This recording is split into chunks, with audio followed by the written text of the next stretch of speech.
श्रीनगर से इनकी गिरफ्तारी हुई है। आतंकी वानी की सामने आ गए। आलम यह रहा कि सांसद जब लखनऊ एयरपोर्ट से वीवीआईपी गेस्ट हाउस तक पहुंचे तो उनके सामने ही समर्थकों के बीच झड़प शुरू हो गई। एक गुट के शिव सैनिकों ने दूसरे गुट के प्रवक्ता पर स्याही फेंक दी तो दोनों पक्षों की तरफ से मारपीट होने लगी। दोनों पक्षों की तरफ से लात घूंसे, ईंट पत्थर चले, इसमें कई लोग घायल हो गए। वहीं जिला प्रमुख को दूसरे गुट ने सड़क पर गिरा कर इतना मारा कि उनका सिर ही फूट गया। मारपीट की सूचना पाकर मौके पर पहुंची पुलिस ने खून से लथपथ कार्यकर्ता को सिविल अस्पताल में भर्ती कराया। वहीं पुलिस ने 2 लोगों को गिरफ्तार भी कर लिया है।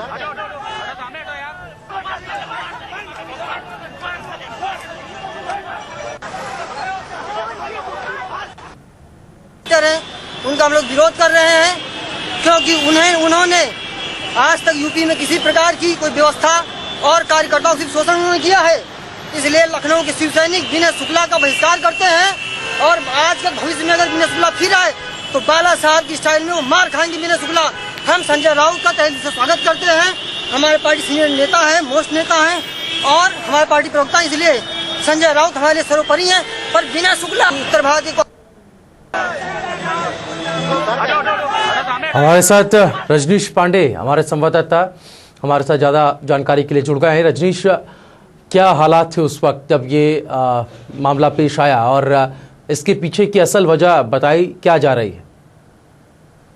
जो मामला था वो सबसे बड़ी शिवसेना के संजय राउत आए थे। जैसे वो एयरपोर्ट से वीवीआईपी गेस्ट हाउस पहुंचे, उनके सामने मैंने वो महाभारत हो गया था। लोगों आपस में सिर फुटबॉल की नौबत आ गई थी। एक जिला प्रमुख को पीटा गया। तो सबसे बड़ी चीज जो सामने आई थी इनके वो गुटबाजी थी।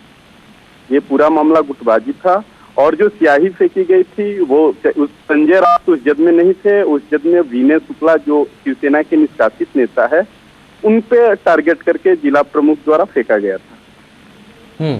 इसके अलावा इसके बाद संजय राउत ने कोई अपना बयान दिया या उन्होंने कोई बात कही सामने? संजय राउत मीडिया के सामने आने से बचते रहे क्योंकि जो कार्यकर्ता फेंके थे उनका सीधा आरोप था तो जो पार्टी विरोधी गतिविधियों में जिसको पार्टी ने बहुत पहले निकाल दिया है और संजय राउत उनसे नजदीकियां बढ़ा रहे थे। तो ये कार्यकर्ताओं को नगवार गुजरा तो आखिर हमने पार्टी को खून पसीने से सींचा है जिसको पार्टी विरोधी गतिविधियों से निकाल दिया गया। आखिर संजय राउत उस कार्यकर्ता से बात करके पार्टी में क्या मैसेज देना चाह रहे थे? तो ये कार्यकर्ताओं में आक्रोश है। ये कोई प्री प्लानिंग नहीं थी कि स्याही फेंकना है। कार्यकर्ताओं ने कहा कि हमको बड़ा नगवार गुजरा कि जिसको निकाला गया है उससे संजय राउत जैसे राष्ट्रीय नेता उनसे बातचीत कर रहे हैं तो कहीं ना कहीं गलत मैसेज जाता तो हमको ये कदम उठाना पड़ा। बहुत शुक्रिया रजनीश आपका इस जानकारी के लिए। तो यहाँ पर संजय राउत के पहुँचने पर कार्यकर्ता आपस में इस कदर भिड़ गए कि एक दूसरे को लहूलुहान कर दिया। पुलिस ने 2 लोगों को इस बाबत गिरफ्तार भी किया है। लात घूंसे, ईंट पत्थर चले हैं। कई लोग इस आपस की हिंसा में घायल भी हुए हैं।